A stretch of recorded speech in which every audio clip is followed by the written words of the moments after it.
اب یہ بتائیے، یہ کہتے ہیں ہم دیوبندی کا نکاح نہیں پڑھائیں گے، اس سے امام کہہ دیں، وہ سورت والے کہیں، احمد آباد والے کہیں، امام صاحب نکاح نہیں پڑھاؤ گے نا آپ؟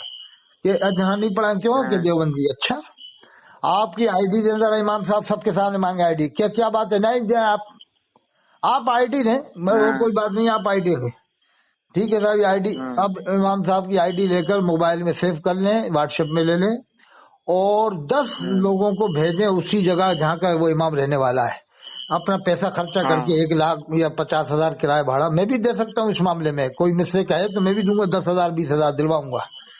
ایک بار یہ ہونا چاہیے ایسے لوگوں کے بارے میں کہ امام صاحب آئی ڈی دے، اور بھی ایسے جو امام اس طرح کی حرکتیں کر رہے سب کی آئی ڈی لے کے، پروف لے کے 10-20 اماموں کا پورے پتے کے، یہ امام کہاں کے؟ رامپور کے، کون سی جگہ؟ سوار کے، یہ کہاں کے؟ مراد آباد، کون سی جگہ؟ کندر کی کے، یہ امام کہاں کے؟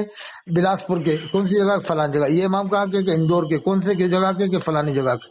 اچھا اب 1 لاکھ 2 لاکھ اکٹھا کر کے چندے سے، اس میں بھی چندہ دے سکتا ہوں، میں نے پیغام دیا ہے کہ 10-20 ہزار مجھ سے بھی لے لو چندہ، اور اپنے 4 یا 5 آدمی بھیجو وہاں سے، علاقے سے بھیجو، کوٹا سے بھیجو، جے پور سے، بمبئی سے بھیجو، کہ یہ امام رامپور کا، یہ مراد آباد کا ہے، یہ علی گڑھ کا ہے، یہ رتلام کا ہے، یہ جے پور کا ہے، ان سب کے لیے آپ کا خرچہ ہے، پورا ٹکٹ اور پورا خرچہ بندوبست، یعنی مہینے بھر کا، اور یہ آپ کے 20 بچوں کا بھی خرچہ ہم دے دیتے ہیں، 1 لاکھ 2 لاکھ میں جو بھی آپ کا خرچہ وہ بھی، اور یہ ٹکٹ کرایہ بھاڑا پورا، کھانے کا خرچہ 1 مہینے میں 1 لاکھ بہت ہے۔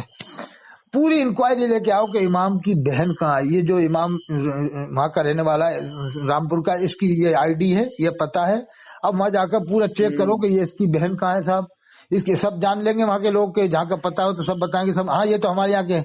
اب بتائیے صاحب ان کی رشتے داری کیا ہے صاحب دیوبند والا؟ ہاں اس کی تو بہن وہاں پر ہے فلاں جگہ رامپور میں دیوبندی میں، ایک بہن اس کی مراد آباد میں۔ اچھا صاحب ہمیں کچھ لکھ کے دے دیں تیری، تاکہ ثبوت کے طور پہ ہم بتائیں گے، آپ آڈیو میں بھی بول دیں، تھوڑا ویڈیو میں بھی بول دیں، تاکہ ہم ثبوت کے لیتے۔ ہاں بالکل ہم تو بول دیں گے۔ اچھا صاحب اور یہ فلانا امام یہ کہاں کا ہے؟ یہ مراد آباد کا، کہاں؟ کندر کی، وہاں جاؤ کہ صاحب اس کو آپ ہاں جانتے ہیں صاحب، اس کی ارے اس کا تو چچا پکا دیوبندی ہے، اس کا تو ماموں پکا دیوبندی، ارے آپ ثبوت دیں گے؟ ہاں بالکل ہم تو بول دیں گے، ویڈیو میں آڈیو میں بول دیں۔ بولیے صاحب ذرا ہمیں لوگوں کو دکھانا ہے، کوٹا میں جا کے، جے پور میں جا کے، بمبئی میں جا کے۔ میں کہہ رہا ہوں اگر جس دن عوام نے 2 لاکھ روپے خرچہ کر دیا نا، کوئی زیادہ نہیں ہے 2 لاکھ، مجھ سے بھی 20,000 لے لے عوام، 2 لاکھ خرچہ کر دیا تو ان مولویوں کی پوری پول پٹی ویڈیو کے ذریعے پبلک کے سامنے جائے گی، دیکھو یہ کٹر پنتھی کرتے تھے، نکاح نہیں پڑھاتے تھے، اس کی بہن فلاں جگہ دیوبندی میں، اس کا ماموں کٹر دیوبندی ہے، اس کا چچا دیوبندی ہے۔ اب اس سے کہلوا امام سے کہ اپنے چچا کو کافر کہتا ہے کہ نہیں، بول کہے گا کہ نہیں؟ سب کے سامنے بولو، کافر کہو گے کہ نہیں کہو گے، ویڈیو میں ڈالو تاکہ تمہارے چچا تک وہ بات پہنچائی جائے، پھر تیرا چچا تیرے سے ناراض ہو۔ تو اپنے ماموں کے بارے میں بتا، تو اپنی بہن کے بارے میں بتا، تیری بہن جو دیوبندی کے گھر میں گئی ہے، تو اس کو کافرہ کہے گا کہ نہیں کہے گا؟ تیری بہن کو کیوں نہیں کہے گا؟ جب تو یہاں نکاح نہیں پڑھا رہا تو اپنی بہن کو کافرہ کیوں نہیں کہے گا؟ ہے کہ نہیں؟ تو یہ تو خود دیوبند والوں میں لڑکی دیتے ہیں، مجھے تو سب معلوم، مجھے معلوم ہے کتنی جگہ لڑکی ہیں ان مولویوں نے۔ یہ ایک مئو رانی پور میں امامت کرتا ہے، جھانسی مئو رانی پور میں، اس کی دونوں بہن دیوبندی کے گھر میں ہیں، نجیب آباد میں رہتے ہیں، نجیب آباد کا دونوں بہن دیوبندی کے گھر میں ہیں، مجھے معلوم ہے، میں گیا، اور فارغ ہے جامعہ امجدیہ سے، لڑکیاں بھی وہیں سے پڑھی ہوئی ہیں۔ تو اب یہ بتائیے کہ خود تو دے رہا ہے دیوبندیوں میں لڑکی ہیں، اور دوسروں کو منع کر رہا ہے، ایسے میں کتنے رشتے بتا دوں آپ کو؟ آپ کو بھی معلوم ہوگا نا کہ بغیر رشتے کیے ہم کیسے دنیا میں رہ سکتے ہیں، آپس میں کرنا پڑے گا نا صاحب۔ بالکل بالکل۔ یہ بتاؤ کیا اتنی بڑی آبادی میں ہم کیا اپنے اپنے میں رشتے کر سکتے ہیں؟ بہت مشکل بات ہے، بہت مشکل ہے۔ بنام کلمہ پڑھنے والا جو ہے اس میں رشتہ کرنا پڑے گا آپ کو۔ ہاں یہ ہے کہ کوئی گستاخی کر دے تو گستاخی تو کون کرے گا؟ کوئی پاگل تھوڑی ہو گیا مسلمان جو گستاخی کر دے گا صاحب، کیا خیال ہے؟ ارے کوئی وسیم رضوی، سلمان رشدی جیسے سب مسلمان پاگل تھوڑی ہیں، وسیم رضوی کو، سلمان رشدی کو مسلمانوں نے بائیکاٹ کر دیا، کیا خیال ہے؟ شیعوں نے وسیم رضوی کا بائیکاٹ کر دیا، وہی، جبکہ ان کے پھر کیا کہتے ہیں وہ۔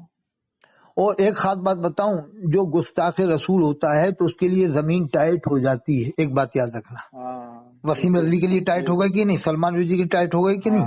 نپور شرما کے لیے ٹائٹ ہو گئی کہ نہیں؟ اور ایک اور آخری بات بتا دیتا ہوں، ختم کرتے ہیں، کہ بدبو خوشبو ناک کے ذریعے پہچان لی جاتی ہے، بغیر دیکھے، اگر بدبو ہے تو ہم پہچان لیں گے، خوشبو ہے تو ہم پہچان لیں گے کہ یہاں خوشبو ہے، تو جو گستاخ رسول ہے وہ ظاہر ہو جائے گا کہ یہ واقعی میں گستاخ رسول ہے، کیا خیال ہے؟